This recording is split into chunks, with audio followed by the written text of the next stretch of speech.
I'm live. Yay. Hello, everyone. Thomas Townley, Multiverse Tonight. And ready to start the recording of episode 24. Let me start out tonight by talking about Discovery. Discovery just finished up. And people have gotten on people who have reviewed it negatively. This is just wrong. I,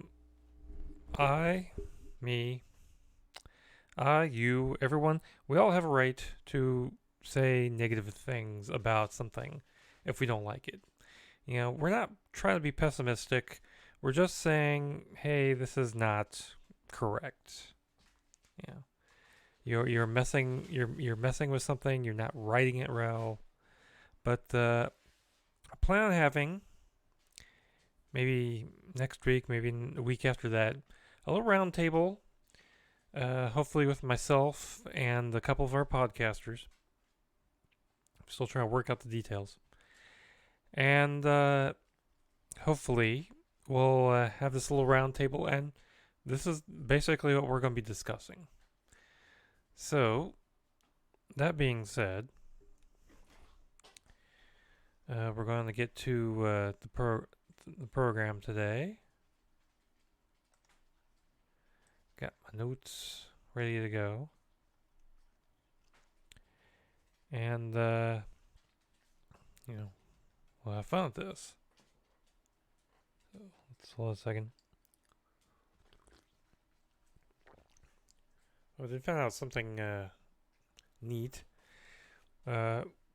Wizard World has decided to have their last 4 conventions in the fall.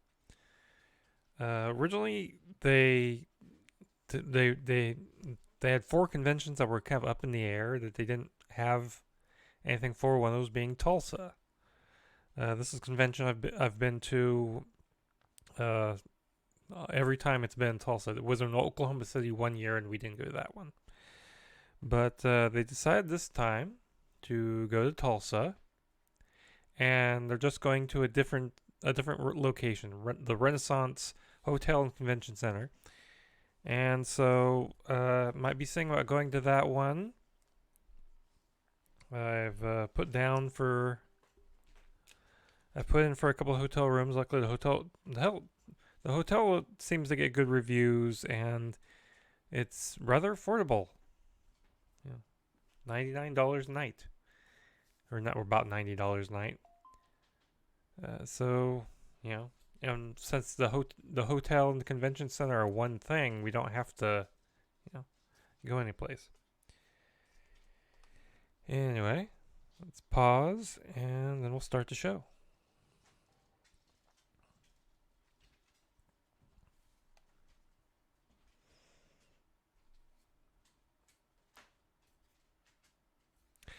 Tonight, the Fantastic Four find the prodigal son, a Death Star full of Star Wars news, and I interview author Kevin Dillmore on this edition of Multiverse Tonight.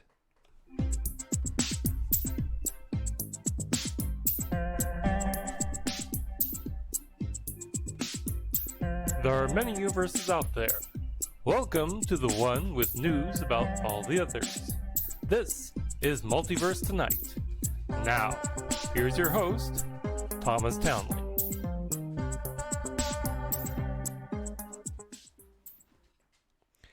Hello, everyone, and welcome to the show. I'm your host, Thomas Townley, and we're here at the tail end of the TV season. Discovery's done. The Orville will be done pretty much by the time this episode comes out.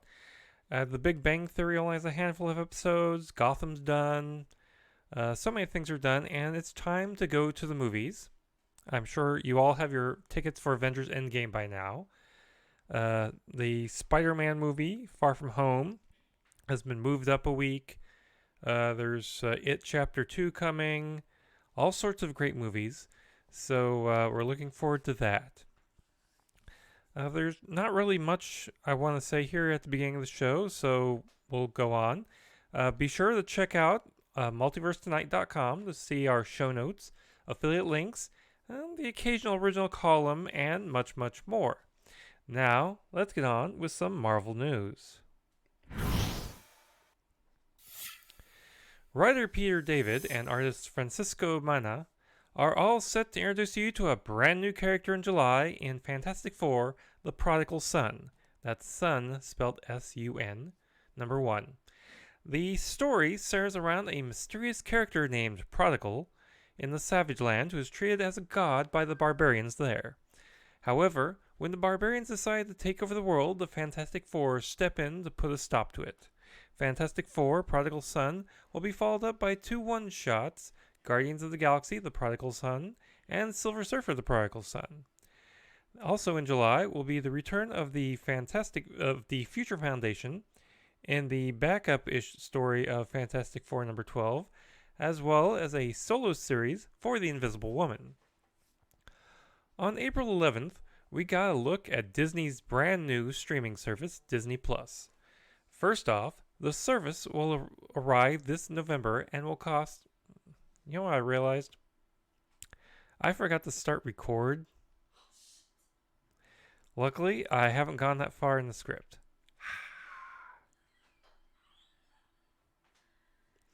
This would be a tragedy if I got the end of if I got to the end and realized I hadn't pushed record yet. Anyway, hold on a second.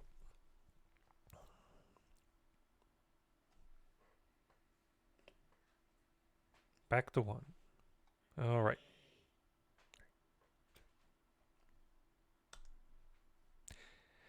Tonight, the Fantastic Four find the Prodigal Son, a Death Star full of Star Wars news, and I interview author Kevin Dillmore on this edition of Multiverse Tonight.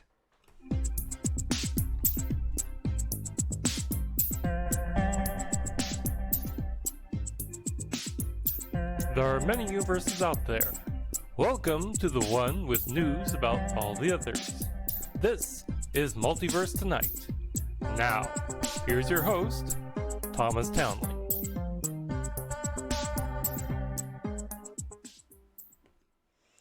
Hello, everyone. Welcome to the show. I'm your host, Thomas Townley, and we've come to the tail end of the TV season. Discovery's done. The Orville just has 1 episode left this week. The Big Bang Theory only has a handful of episodes. Gotham's done. Westworld only has 5 episodes, or not Westworld. Game of Thrones only has 5 episodes. It's the end. Time to go to the movies. I'm sure you all have your Avengers Endgame tickets by now. The Spider-Man movie Far From Home has been moved up. There's a new X-Men movie, although, frankly, I'm not that interested to see it. There's It Chapter 2. All sorts of great movies this summer. And, have a good time at the movies. And be sure to listen to our show while you're on your way to the theater.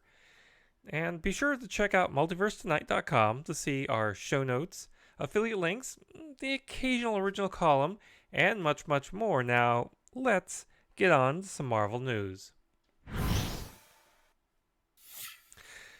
Writer Peter David and artist Francisco Mana are all set to introduce you to a brand new character in July in Fantastic Four, The Prodigal Son. Son, spelled S-U-N, number 1. The story centers around a mysterious character named Prodigal in the Savage Land who is treated as a god by the barbarians there. However, when the barbarians decide to take over the world, the Fantastic Four step in to put a stop to it. Fantastic Four, Prodigal Son will be followed up by 2 one-shots, Guardians of the Galaxy, The Prodigal Son, and Silver Surfer, The Prodigal Son. Also in July will be a return of the Future Foundation in the backup story of Fantastic Four number 12, as well as a solo series for the Invisible Woman. On April 11th, we got a look at Disney's brand new streaming service, Disney+. First off, The service will arrive this November and will cost just $6.99, or for a full year, $69.99. This is called cutting Netflix off at the knees. Disney Plus will have 25 original series in the first year and almost every film from the Disney Vault, as well as 30 seasons of The Simpsons. The service will also be the exclusive streaming home for all of Disney's movies going forward, including Frozen 2, Toy Story 4, and the new Star Wars movies. By the way, one of the movies not being released from the vault is Song of the South. Also, the original Dumbo will be included, but will have an edit as well. Original series will include Star Wars, The Mandalorian, an unnamed series based around the Cassian Andor character from Rogue One, High School Musical, the series, Marvel's The Falcon and the Winter Soldier, Loki, the poorly named Scarlet Witch and Vision series, WandaVision, animated series like Pixar's Spark Shorts, the Monsters Inc. based series Monsters at Work, Star Wars Clone Wars, Marvel's What If, and documentary, unscripted, and live specials like Encore, which comes from executive producer Kristen Bell, an untitled Walt Disney Imagineering documentary series, The World According to Jeff Goldblum, Marvel's 616, original films like Lady and the Tramp, the Phineas and Ferb movie, Stargirl, this is based on the New York Times best-selling young adult novel of the same name, not the DCU character, of course, and much, much more. One show that is not on that list, however, is a Team Thor show, but Chris Hemsworth would love to see one. You see, prior to the release of Thor Ragnarok, director Taika Waititi made a short mockumentary titled Team Thor, While You Were Fighting, a Thor mockumentary, which followed Thor and his roommate Daryl. When asked, Chris about the possibility of such a TV series becoming a thing by MTV International, Hemsworth responded, quote, "I'd love to do that. I'd love to see Daryl more. I'd love to do a mockumentary TV show of us living together and rooming together and our day-to-day adventures outside of saving the world, just sort of the regular stuff. I thought that was a lot of fun to shoot, and also I think it'd be cool to have a TV show like that. Yeah, surfing, fishing, we got a pub. It'd be a good fun. Tamed Asgard and got to explore that world," unquote. Maybe Chris ought to propose it to Disney Plus? You never know. They're always looking for content. As we discussed in the last episode, a lot of people got dusted by the snap. One of the survivors was Bruce Banner. However, it could have been different. While promoting Avengers Endgame, the normally loose-lipped Mark Ruffalo told Yahoo that he really didn't know that he would survive until he saw the movie. Quote, "For one take, I did disappear, and then the other one, I didn't. I was pretty sure it was going to be me. It's like Survivor. It's like, who's going to get kicked off the island? And I probably should have. It's like Project Runway for leakers," unquote. So did they shoot the scene so that Mark wouldn't know which was the real one? And did they make sure to film several variants of key scenes so Ruffalo couldn't leak the endgame? Captain Marvel has passed the billion-dollar mark in the worldwide box office, and no one could be happier about it than the film's star, Brie Larson. Brie reacted to the news that at the Women in the World conference with, quote, "I'm very grateful to have broken this glass ceiling of normalizing the concept that women can also make $1 billion. I don't know why that was so hard to comprehend in the first place. It's just like we're human, whatever. If people needed this to be another reminder this decade that minority groups can open movies and make $1 billion, then great. I'm here. I did it," unquote. This Easter weekend, Captain Marvel did receive a bump, jumping up from number 6 to number 4 at the box office. Its international box office gross currently is at $1,089,526,133. The Fox Mutant series, The Gifted, has been gifted with the axe, as the Fox network has canceled the series. Fox, the studio, and Fox, the network, are no longer under one umbrella, and this could possibly be the reason for the cancellation. Now the possibility does exist that the series could find a home on, say, Hulu or Disney Plus, or one of the many cable networks that Disney will have now that it needs to put content on. If The Gifted is gifted with Resurrection, we'll let you know. Now, let's go on to some DC news.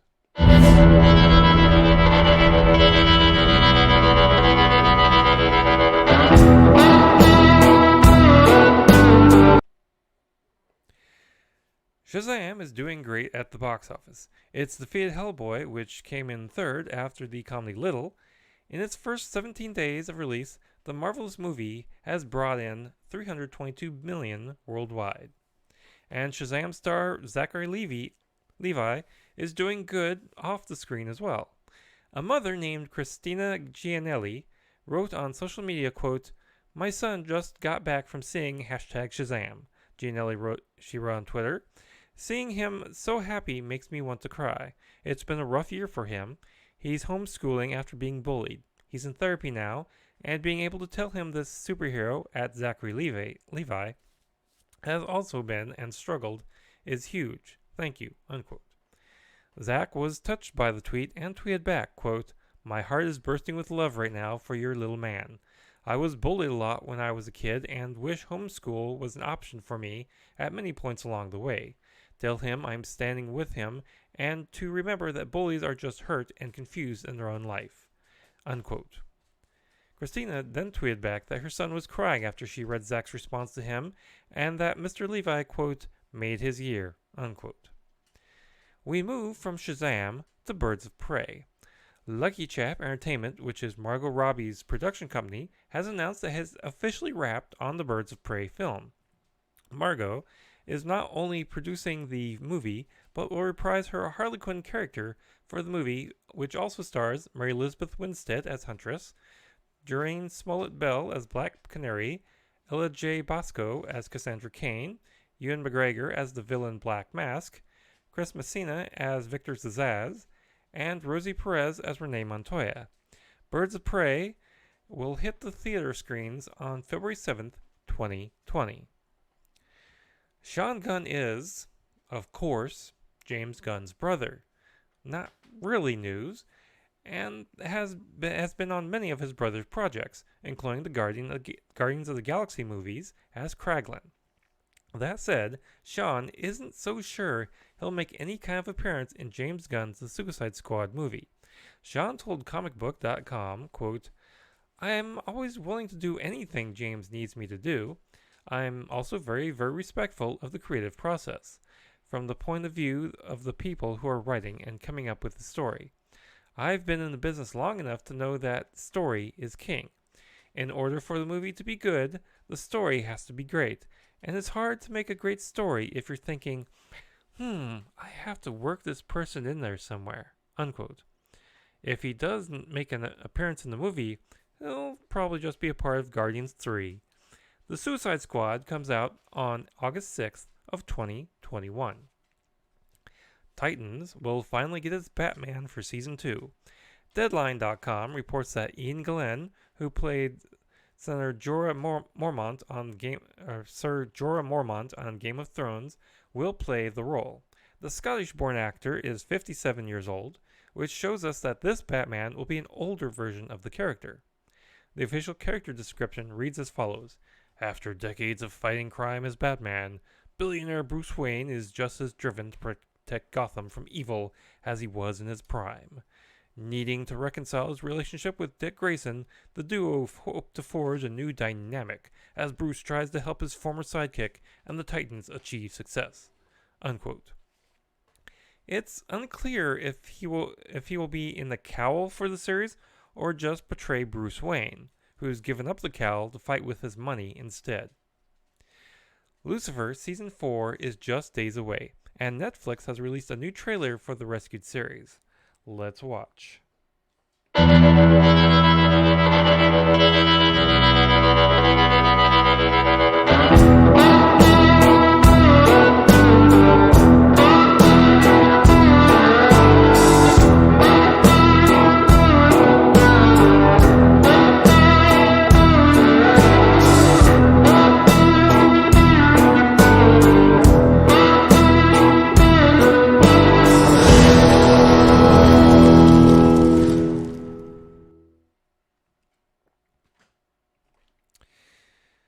Season 4 drops on May 8th. CW boss Mark Pedowitz sat down with the Hollywood Reporter. As you know, the next season will see both Supernatural and Arrow ending. So what direction does Mr. Pedowitz want to take the network's genre offerings? Quote, "We know who we are, and it's pretty set forth in the development. The next Arrow spin-off, Batwoman, will help extend the franchises and the Arrowverse. We think Lost Boys, a reimagining of the 80s movie, fits a lot of what the CW is, and you have the Jane the Novella, a Jane the Virgin spin-off, which is a very interesting twist on Jane now being an author.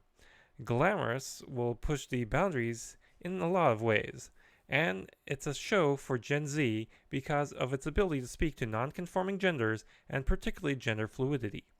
We're happy with Nancy Drew, which will have a supernatural twist to it, as well as the Riverdale spin-off, Katie Keene, which I believe with creator-showrunner Roberto Aguirre Sacasa and his team will make a huge difference to us, and hopefully it captures that Gossip Girl feel a decade later," unquote.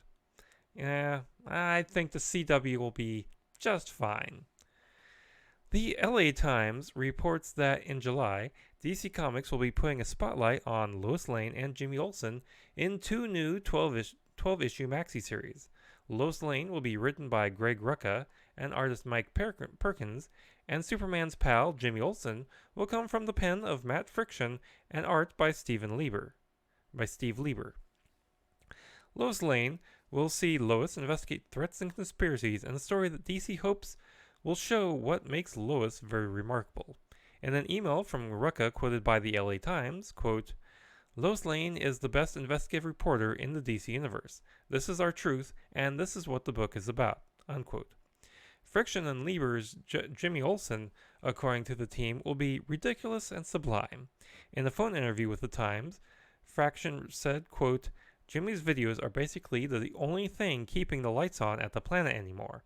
They have to let him keep doing this thing because it's the only thing that pays the bills, but it's also really expensive. Because they keep having to rebuild Metropolis after any messes he causes. So Jimmy will be will be on the road to show and explore various settings in the DCU," unquote. Both Lois Lane and Superman's pal, Jimmy Olsen, will have short stories by their respective creative teams in the upcoming one-shot Superman Leviathan Rising special on May 29th, ahead of their first issues, which are due out in July.